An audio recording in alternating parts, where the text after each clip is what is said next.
The night before the storm, the fateful council in Tokyo. In the final days of 1941, Tokyo was thick with a tension as heavy as fog before a typhoon. Above the city, it was not the sound of bombs or gunfire, but the blare of car horns, the hurried footsteps of soldiers, the rustling of documents in government offices, signals that a vast upheaval was coming. In military headquarters, the lights stayed on through the night, shining over enormous maps crisscrossed with pencil lines tracing attack routes across Southeast Asia. Inside the chamber of the Imperial War Council, the generals of the Army and Navy sat in 2 rows facing each other. Their expressions severe, as if even a single misplaced breath might collapse everything. On the front wall hung a map stretching from Burma to Indonesia. A geographic tapestry marked with the regions Japan sought to seize: Malaya, Singapore, the Philippines, Borneo, Java, Sumatra, Rabaul. Each was marked in bright red ink, like spreading stains of blood. The situation was dire. The United States had imposed an oil embargo, cutting off the empire's lifeline. Intelligence reports warned that Japan's oil reserves would last barely a year. In every meeting, the admirals repeated the same grim warning. Without oil, the fleet dies, and if the fleet dies, the empire collapses.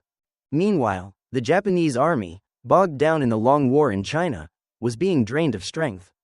They needed resources to keep 1 million soldiers supplied with weapons, food, and equipment. Southeast Asia held everything Japan hungered for: rubber, tin, rice, and, above all, the oil fields of the Dutch East Indies, lifeblood for the continent-wide war effort. On December 1, 1941, the final, most decisive meeting convened. Emperor Hirohito entered in ceremonial attire, his face calm but his eyes deep and unreadable. No one in the room failed to understand that the nation stood at a historic crossroads. Prime Minister and General Hideki Tojo rose to speak, his voice heavy as stone. To secure independence and survival for the empire, we must act now. There is no room left for hesitation. Admiral Yamamoto, architect of the Pearl Harbor attack, issued his final warning, one that would become legendary. If we must go to war, we can win for the first 6 months. Beyond that, I cannot guarantee anything. But those doubts could not overturn a decision crafted over months. After a long silence, the emperor spoke a single short sentence, sharp as the sound of a sword leaving its sheath. Approve the resolution. Commence war. In that moment, the entire strategy for the general offensive in Southeast Asia was activated. Soldiers across the empire, from carrier pilots to infantry hidden in Indochina's jungles, were set in motion for the largest military campaign in 20th century Asian history. Tokyo had made its final choice, and Southeast Asia braced itself for a storm of steel. The southward advance, Japan's grand strategy. Immediately after the war resolution, Japan's high command finalized the details of the massive, multi-axis campaign they called the Nanshin-Ran, the southward advance. This was not a single offensive, but a precisely synchronized sequence of blows unfolding simultaneously on land, at sea, and in the air. Japan's first target was Malaya and Singapore, the jewel of the British Empire. Securing Singapore would choke off the sea routes between the Indian and Pacific Oceans, isolate British bases, and open a gateway into Burma. The second vector was the Philippines, America's strategic fortress. As long as the Philippines stood, Japan could not safely transport oil from Indonesia. Therefore, the islands had to fall swiftly. The third critical target was Indonesia, home to the oil fields Japan viewed as its lifeline. The wells of Borneo, Java, and Sumatra were essential. Japan would seize them at all costs.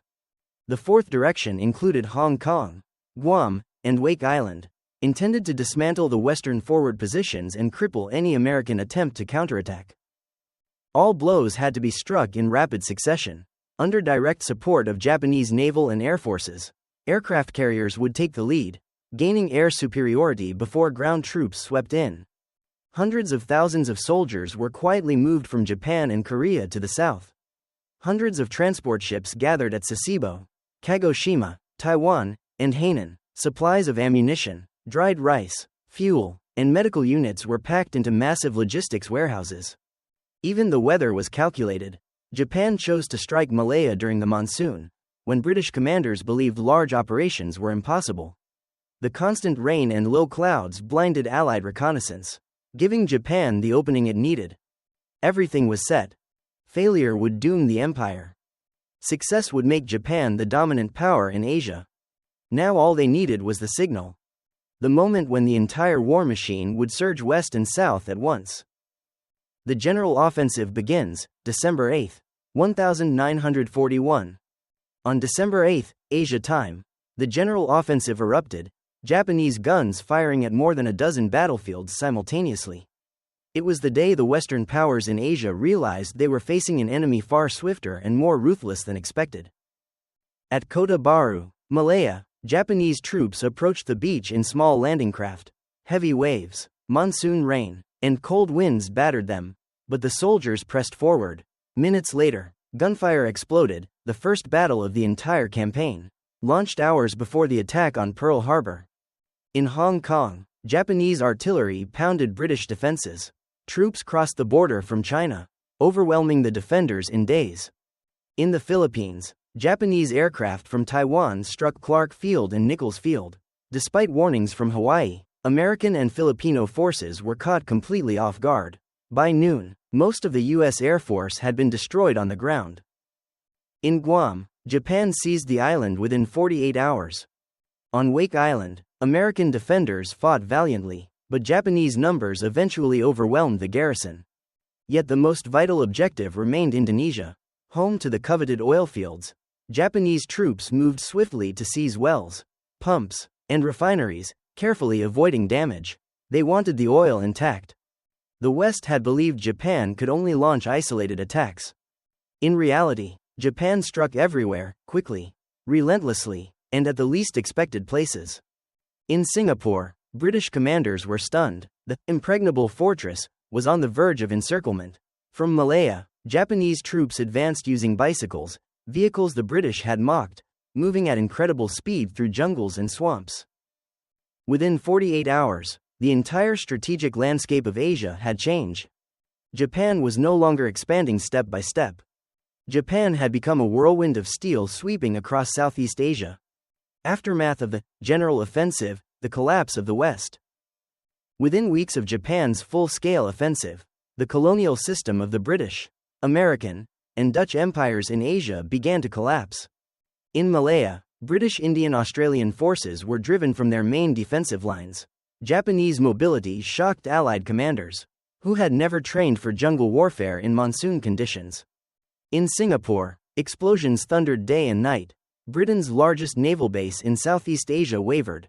Barely 2 months later, the fortress fell, a disaster Winston Churchill called the greatest catastrophe in British military history. In the Philippines, MacArthur retreated to Bataan and Corregidor. American forces fought bravely but were left without reinforcements, ships, or aircraft. The strongest U.S. base in Asia collapsed, an unprecedented outcome.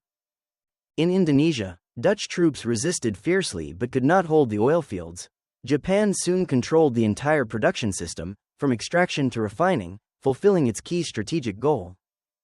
In Burma, aided by Thailand, Japan advanced westward, threatening India and cutting the vital supply line to Chinese nationalist forces.